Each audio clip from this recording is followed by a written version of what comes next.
வணக்க மக்களே, இன்னைக்கு வீடியோவில் வாஷிங் மிஷினோட மெயின்டெனன்ஸ், அப்புறம் யார் யார் எந்தெந்த மாதிரி வாஷிங் மிஷின் வாங்கலாங்கிற ஃபுல் டீட்டெயில் பார்க்க போகிறோம். வாங்க வீடியோக்குள்ளே போகலாம். வாஷிங் மிஷின் பொறுத்தவரைக்கும் 2 டைப் இருக்குங்க. ஒன்று ஃபுல்லி ஆட்டோமேட்டிக், இன்னொன்று செமி ஆட்டோமேட்டிக். அதே மாதிரி ஃபுல்லி ஆட்டோமேட்டிக்கில் 2 டைப் இருக்குங்க. ஒன்று டாப் லோடு, ஒன்று ஃப்ரண்ட் லோடு. ஃபஸ்ட்டு மெயின்டெனன்ஸ் பார்த்துடலாம். செமி ஆட்டோமேட்டிக்கை பொறுத்தவரைக்கும் மிஷினுக்குள்ளே துணி போட்ட உடனே துணி மிதக்கிற அளவுக்கு தண்ணி ஊற்றணும்.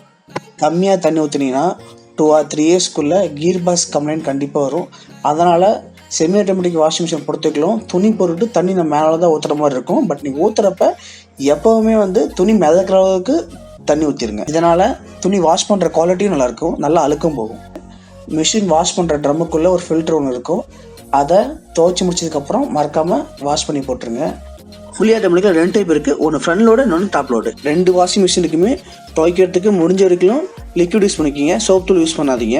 சப்போஸ் சோப் தூள் போகிற மாதிரி இருந்தால் சர்ஃபெக்சல் மேட்டிக், ஏரியல் மேட்டிக், அந்த மாதிரி மேட்டிக்னு ஒரு ஃப்ளேவர் வரும். அந்த மாதிரி பவுடர் வாங்கி யூஸ் பண்ணுங்கள். நம்ம யூஸ் பண்ணுற வாஷிங் மிஷினில் ஸ்டெயின்லெஸ் ஸ்டீல் ட்ரம் யூஸ் பண்ணுறாங்க. லோக்கலில் வாங்குற பவுடர்லாம் என்ன பண்ணுன்னா, இந்த ட்ரம்மோட பேக் சைடில் போய் படிஞ்சிட்டு நாளாக ட்ரம் அரிக்க ஆரம்பிக்கும். அது மட்டும் இல்லாமல் துணியில் சரியாக அழுக்கு போகாது. பவுடர்லாம் என்ன வேணால் சரியாக கரையாமல் துணியிலே படிஞ்சிடும். இந்த மாதிரி நிறையா ப்ராப்ளம் மிஷினுக்கு வந்துகிட்டே இருக்கும். ஓகேங்களா, அதெல்லாம் முடிஞ்ச வரைக்கும் லிக்விட் யூஸ் பண்ணிக்கிங்க. அப்படி இல்லைன்னா நான் சொன்ன மேட்டிக்னு ஃப்ளேவர் யூஸ் பண்ணிக்கிங்க. ஃபுல்லி ஆட்டோமேட்டிக் வாஷிங் மிஷின் பொறுத்தவரைக்கும் தண்ணி நம்ம ஊற்றி துவைக்க முடியாது. மேலே டேங்க்லேருந்து பைப் கனெக்ஷன் கொடுத்து தான் யூஸ் பண்ணுவோம்.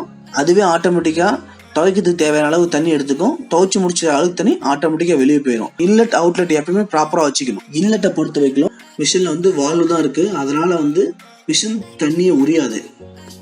நாம் தான் டேங்க் கொஞ்சம் ஹைட்டாக இருக்கிற மாதிரியும் தண்ணி ஃபோர்ஸாக அதுக்கு வர மாதிரி ரெடி பண்ணணும். சப்போஸ் தண்ணி ரொம்ப ஸ்லோவாக இருந்துச்சுன்னா மிஷினில் எரர் காமிச்சிட்டே இருக்கும். அதனால் தண்ணி கொஞ்சம் ஃபோர்ஸ் ஆகிற மாதிரி ரெடி பண்ணிக்கிங்க. இன்லெட் வால்வுக்கு பின்னாடி பார்த்தீங்கன்னா பைப் ஜாயின் பண்ணுற இடத்துல ஒரு ஃபில்டர் இருக்கும். அந்த ஃபில்டரையும் மறக்காமல் வீக்லி ஒன்ஸ் க்ளீன் பண்ணி போடுங்க. இதனாலேயே சில சமயம் தண்ணி சரியாக உள்ளே போகாது. கம்பல்சரி இந்த ஃபில்டர் க்ளீன் பண்ணி போடுங்க. அவுட்லெட்டை பொறுத்த வரைக்கும் டாப் லோவில் தண்ணி வெளியே போகிறதுக்கு மோட்டர்லாம் கிடையாது. அதனால் கிராவிட்டி ஃபோர்ஸில் தான் தண்ணி வெளியே போகும். நீங்கள் அந்த அவுட்லெட் ஓஸை முடிஞ்ச வரைக்கும் கீழாத தரையை ஒட்டின மாதிரி அந்த ஓஸை போட்டுங்க. சப்போஸ் நீங்கள் வளைஞ்சி பெண்டு மாதிரிலாம் போட்டிருந்தீங்கன்னா தண்ணி சரியாக வெளியே போகாது. அழுத்தண்ணி அதிலே படிஞ்சிருந்து திருப்பி மிஷினுக்குள்ளே ரொட்டேட் ஆகும். முடிஞ்ச வரைக்கும் கீழாத போகிற மாதிரி போட்டுங்க. ஃப்ரண்ட் லோடை பொறுத்த வரைக்கும் தண்ணி வெளியே போகிறதுக்கு பம்பு மூலியமாக தான் வெளியே போகுது. அதனால் எப்படி இருந்தாலும் தண்ணி சல்லுன்னு வெளியே போயிடும். ஆனால் இதில் பம்பு கீழே சம்பு இருக்கும். அது ஃப்ரண்டில் பார்த்தீங்கன்னா ஒரு சின்னதாக ஒரு டோர் ஓப்பன் பண்ணுற மாதிரி இருக்கும்.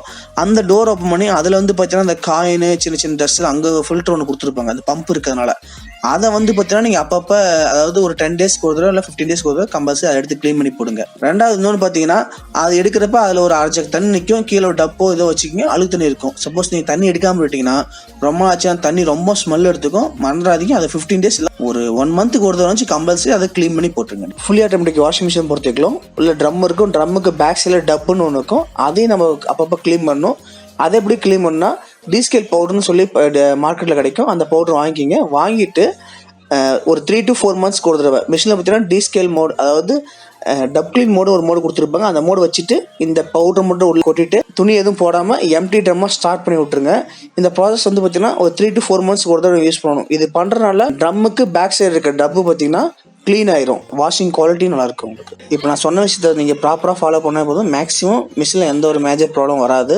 இதை தவிர வேறு என்ன மேஜராக ப்ராப்ளம் வரும் பார்த்தீங்கன்னா, எலி போய் ஒயர் கடிச்சிருங்க. சப்போஸ் எலி ப்ராப்ளம் இருக்க மாதிரி இருந்தால் வலை செட் பண்ணிக்கிங்க.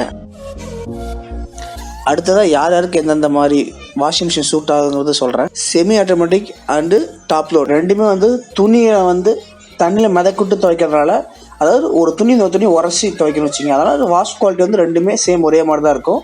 ஆனால் அதோட யூசேஜ் மாறுபடும். செமி ஆட்டோமேட்டிக் வாஷிங் மிஷின் பொறுத்த வரைக்கும் டேங்க் கனெக்ஷன் தேவையில்லை, நம்ம கையில் தண்ணி ஊற்றி தான் துவைக்கிற மாதிரி இருக்கும். ஆனால் நம்ம திருப்திக்கு தகுந்த மாதிரி துவைக்கிறதுக்கு தேவையான தண்ணி, அலச தேவையான தண்ணி ஊற்றி தாராளமாக ஊற்றி அலசிக்கலாம். ஆனால் பாதி வேலை நாம் செய்கிற மாதிரி இருக்கும், மீதி பாதி வேலை மிஷின் செய்யும். நான் வீட்டில் தான் இருக்கேன், நான் வேலைக்கெலாம் எங்கேயும் போகல, ஜஸ்ட் சும்மா சப்போர்ட்டுக்கு தான் எனக்கு மிஷின் வேணும் அப்படின்னு நினைக்கிறவங்க நீங்கள் செமி ஆட்டோமேட்டிக்காக எடுத்துங்க. இதுவே போதுமானது. இதோட பட்ஜெட் பார்த்தீங்கன்னா மேக்ஸிமம் ஒரு 8 to 12,000 அந்த ரேஞ்சில் வரும். கேஜஸ் தகுந்த மாதிரி ரேட்டு மாறும். முடிஞ்ச வரைக்கும் சாம்சங், எல்ஜி இந்த கொஞ்சம் பிராண்டடாக பார்த்து எடுத்துக்கிட்டா அதோட மெட்டீரியல் குவாலிட்டி கொஞ்சம் நல்லாயிருக்கும் உங்களுக்கு. டாப்போட பொறுத்த வரைக்கும் செமி ஆட்டோமேட்டிக் மாதிரி தான், சேம் வாஷிங் குவாலிட்டி தான். பட் ஆனால் இது ஃபுல் ஆட்டோமேட்டிக். துவைச்சி அலசி புழிஞ்சு கொடுத்துரும். நம்ம காய போடுறது மட்டும் தான் நம்ம வேலை. இந்த மிஷின் எந்த மாதிரி யூஸருக்கு செட் ஆகும்னா, டீச்சர்ஸு, ஆஃபீஸுக்கு போகிற ஸ்டாஃபு இவங்களுக்குலாம் மேக்ஸிமம் இது செட் ஆகும். பட் இது பட்ஜெட்லாம் பார்த்தீங்கன்னா ஒரு 15 to 22,000 அந்த ரேஞ்ச் வரைக்கும் வரும் உங்களுக்கு. கேஜஸ் தகுந்த ரேட் மாறும். பட் பிராண்டடாக எடுத்துக்கிட்டிங்கன்னா உங்களுக்கு சர்வீஸ் மெட்டீரியல் கொட்டி கொஞ்சம் நல்லாயிருக்கும் உங்களுக்கு.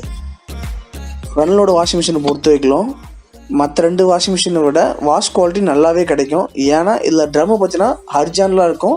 ரெண்டாவது ஹரிஜானலாக ரொட்டேட் ஆகுறதுனால கும்மி துவைச்சா என்ன வாஷிங் குவாலிட்டி கிடைக்குமோ அந்தளவுக்கு நல்ல ஒரு வாஷிங் குவாலிட்டி கிடைக்கும். டாப்போட கம்பேர் பண்ணும்போது இது வந்து தண்ணி எடுத்துக்கூடிய அளவும் கம்மியாக தான் எடுத்துக்கும் உங்களுக்கு. வாட்டர் ஹீட்டர் இந்த மாதிரி எக்ஸ்ட்ரா ஆப்ஷன் கொடுத்ததுனால இதோட வாஷ் பண்ணுற குவாலிட்டி எப்பயுமே நல்லா நீட்டாக இருக்கும்.